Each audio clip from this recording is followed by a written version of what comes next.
You are watching Conscious Evolution with Wes Heffernan. And that's what religions are, right? Like this one's, looking, here, I'll grab one of my little things here.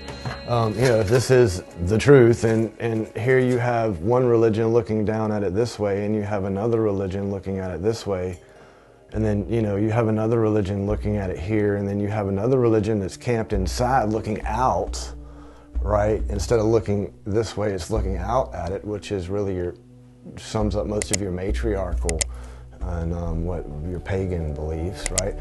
So there's all these different, even if we all are looking at the same thing, there's all these different perspectives that we can have that are going to produce a different understanding, a different vision, a different, everything. We're excited to move out of this book and into what's coming next, because we're really going to dive into explaining some of these things that I see, at least, or that I have seen, that I have experienced, the best that I can. Try to bring that to life, if for no other reason, just to pique curiosity, right? Like, I'm not trying to teach anybody anything. There's this quote that's shown up in my Facebook feed several times, and I take that into account if I see things multiple times, and it's really apparent, and it's one of the key things I want to nail down in this chapter, is that, a good teacher, and I don't even like that word, but a good teacher doesn't tell you what to see. A good teacher tells you where to look, right? And like everything about the Rockman universe, let's go all the way out to that, right? Like that's when I've spoken about being the example, whether it's me being the example, whether it's the Rockman universe being an example, whether it's this story, A Journey into the Abyss, being an example, right? I'm speaking to the fact that it's my interpretation, and my interpretation alone, and it's just a story, ultimately, that I've made up, right, in order for me to make sense of it. From your perspective. From my perspective. And while I know, right, it's been done from day one from a point of view of wanting to know what the truth is, wanting to find my place, like my purpose was fairly apparent early on, and that's kind of what chapter 1 is about.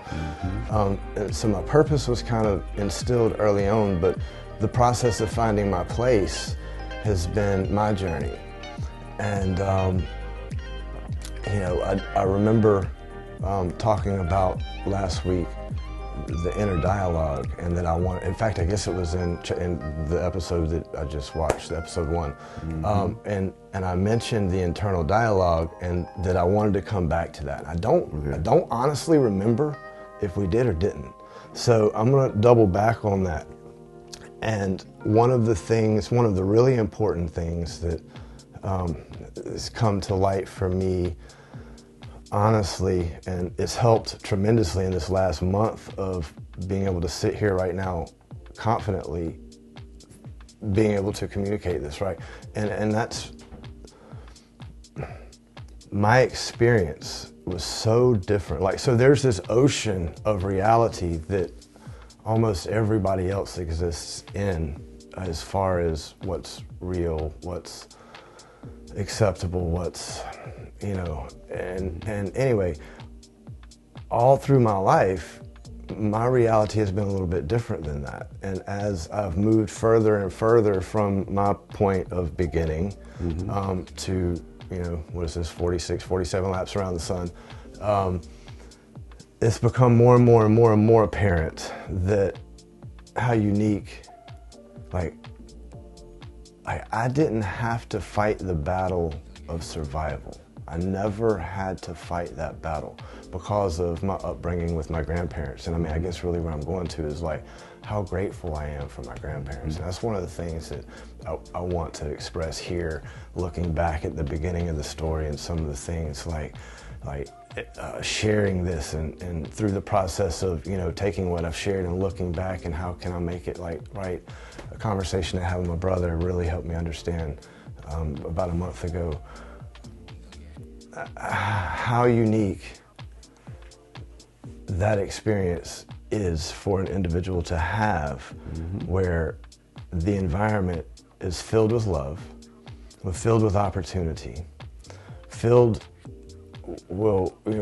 protected by two individuals that they're not searching for themselves anymore, right? They're my grandparents. They already know who they were, both retired, right? Now my grandpa continued to work selling real estate and whatnot, but he needed something to do, right?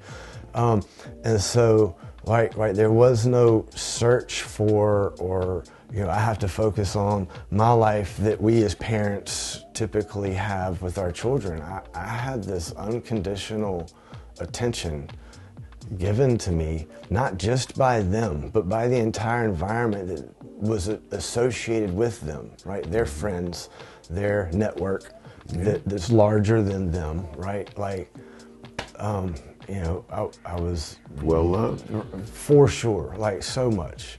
And I think back to how I answered the question the last time I saw my grandfather before he was in the hospital and before he passed. Like, he sat me down and asked him and Mama, what they had done wrong, right? And like, I don't know if we had talked about this or not. I share it because it's an important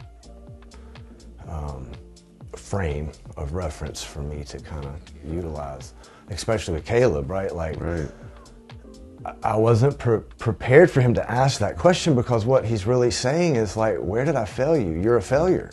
And for that to come from someone that I held in such a high place, and not just him, but both, right? Because it's Mama and Papa, but they were my maternal side. Like, but you took that as him seeing you as a failure? I did, because what did we do wrong? And like, so what is that in relation to? Well, in my mind, like, it races all the time, but like, so in just a few seconds, it's like, okay, so you're asking me what you did wrong. That means you feel like I'm not right. I didn't turn out right. In your eyes, I'm not where I should be, right? Which, look, honestly, at this point, most of it I knew. They wanted me to go to school. They wanted me to get a job. We'll go through the corporate structure. And I know we touched on this in chapter 1, right? Where like, look, you're the example of exactly why not to do that. So, right. But so, I mean, I knew in a lot of ways that I wasn't who they thought I should be. And that was fine. I didn't really mind that. But in that moment, like, I told them, well, you loved me too much. That was my answer. And that was the only thing I knew to say, without just going into like this huge story and like trying to explain. What did you mean by that, though? Right, and so like I've thought about that a lot, because that's been a frame of reference for me for a couple of years. I'm horrible with time. I don't know how long it's been. 3 years probably since he's passed. 2, 3 years, something like that, since he's passed. Mama's been about 8 or 9, 10 years, something like that. So I mean, there was a pretty good difference in there. But I've thought about, I've contemplated and played over that conversation and answering it in a multitude of different ways to help me understand not what they did wrong, because like, I get where he's coming from, and I understand what he's asking from his perspective, right? Because to kind of pull back into our story here, right, I've tried to spent a tremendous amount of time from this observer perspective, where I'm looking at this not only through the eyes of Wes, who is having a conversation with his grandfather, but I divide it, right? My name's Michael Wesley, and so I've always had these two components of myself, Wes being this flesh, and Michael being, the observer of Wes in this flesh, but a part of Wes at the same time. It divides itself in work in other ways, because I have to sign my name Michael Wesley Heffernan. So like I use like my business is everything. If it was Michael, but if you're my friend, then it's right. So like it's divided in several different ways like that. But so from this observer perspective, like I see my grandfather in the chair and I see me in the chair.